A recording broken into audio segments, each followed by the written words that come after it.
the jack of all trades, master of none kind of um, mindset that we've, I don't want to say it's weird. It's not a mindset. It's just, the conditions really presented themselves in a way that, um, we all kind of had an expectation from people who didn't really understand all these tasks that we would somehow be proficient in all of them. Yeah. You know, you look at somebody like, John P. You know, Oh, perfect example. It's like John P. has it's like he's the first one that will tell you where his walls are. It's like I will do this and I won't do this. mhm. At least in my experience. Yeah. And I mean, he comes up with absolutely unreal, brilliant stuff. But I think he tries to really steer away from that mindset of trying to do everything.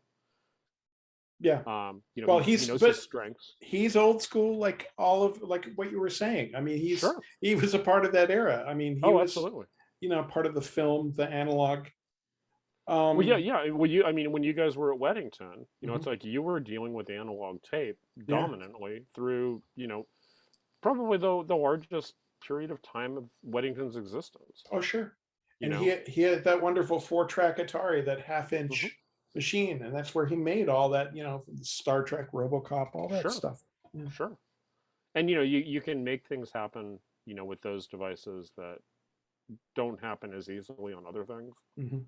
Um, and John's work. Actually, it'd be great to get John on the show on the broadcast if you could ever manage it. I don't know that it's a possibility, but I don't think that his bit rate converts to what we're able to perceive as humans. back in the analog days, I don't know how many sound editors, were like Yewdall, who hauled a Nagra around and then had a transfer bay, in his studio, Mhm. or like Marvin, was the same way. Marvin collected a huge amount of mag sound.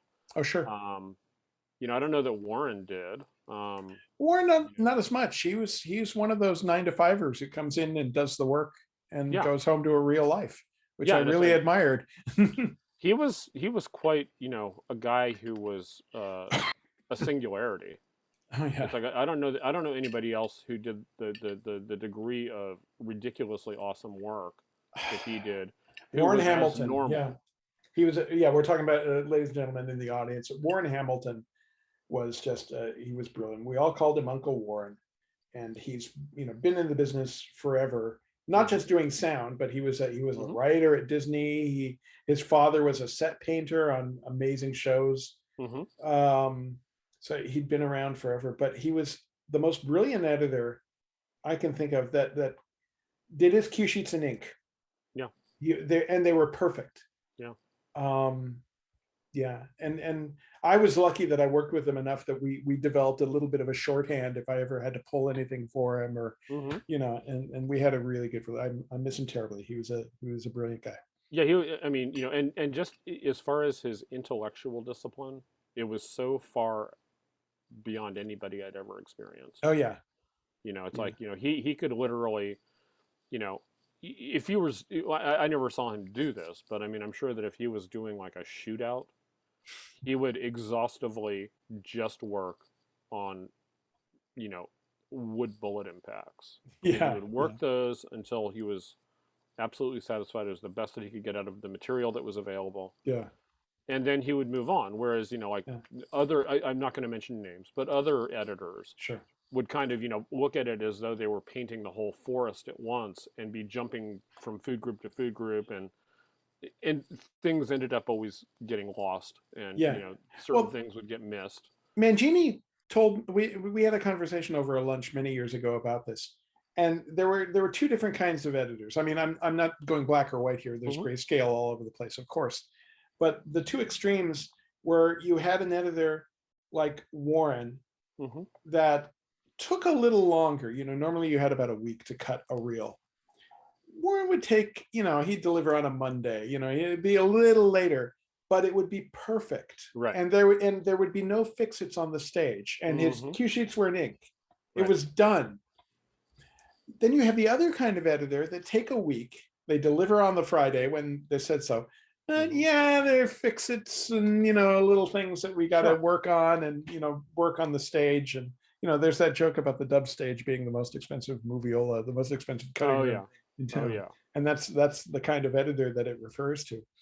But Yeah. but they were fast and they were good, and they got 98% of it done right on time. Hmm. Yeah. So who do you choose? Who do you cast when you're crewing up? You Well, know. it's tough because I mean, obviously, even within, I mean, Warren was, in my opinion, like I said, a singularity. Hmm. But then I think like it seemed like the older school guys, or the older school that the person was, the more like Warren they tended to be, Hmm. because Oh, sure. I think that they were much like much more acutely aware of the limitations Yeah, of the yeah, media, and they didn't cut you know 100 tracks of something that Warren would cut in 10. yeah, exactly. And it's like you wouldn't have the layers that the mixer would have to wade through, Mm. but it's like you'd play each thing and you go, yeah, this totally makes sense for the Titanic Yeah, sinking. And it's 10 tracks. Whereas like you're looking at the Apollo 11 stuff where it's like mega wide. yeah, We had the plus size, yeah, yeah, and yeah. all of it was great, but it's just like, okay, but it was just a different way to approach the thing. Oh, It's sure. like the nuance was essentially played at the mixing console, Oh, sure. whereas I think with the really older veterans, it's like you really didn't have a huge number of choices to travel Oh, down. sure. Oh, sure. It was a very much a defined point of view. Well, also, that's, and also getting into like the middle ground. You have the old guard who like did TV back in the '60s when Hmm. there wasn't much of a library. It was like you had what you had on the shelf, and sometimes they would get a little complacent in that. Hmm. Okay, well, I'll use that. I'll cut in the first one on the roll, and I'm done. Right. But then as the tracks, as film, the technology got better and we could fit more on the soundtrack, they Hmm. start expanding their horizons, and Sure. but it's interesting. um yeah, I can't think of anyone else from that era who was like Warren. I mean, and there were some great editors in that time when I was starting out. It's like Mike Benavente it was incredibly fast. Well, I want to get him on the Hmm. show soon too. Incredibly Sure. fast, knew the library, and worked really quickly. But Hmm. again, sometimes there were fix-its on the stage, but the cue sheets were penciled Right. in. Well, actually, a person that comes to mind for me Hmm.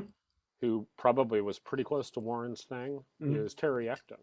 Oh God, we were just CC and I were talking about Terry. Hmm. I adore Terry, and I think Oh yeah, she's absolutely brilliant. yeah. And it's funny how people like Ben and Mark and Richard will give Terry what sometimes seems like a very daunting and very singular task. Terry got a reputation for cutting the baby vocals in a lot of different films, Oh wow. where they would hand her a library of baby vocals, and she would spend like the first week just learning the library for the reactions and breaking it down into emotions and words Hmm. and things like that. Sure. She cut the baby on Three Men and the Baby, on Willow, on Popeye, Hmm. and just made performances out of those Right. kids.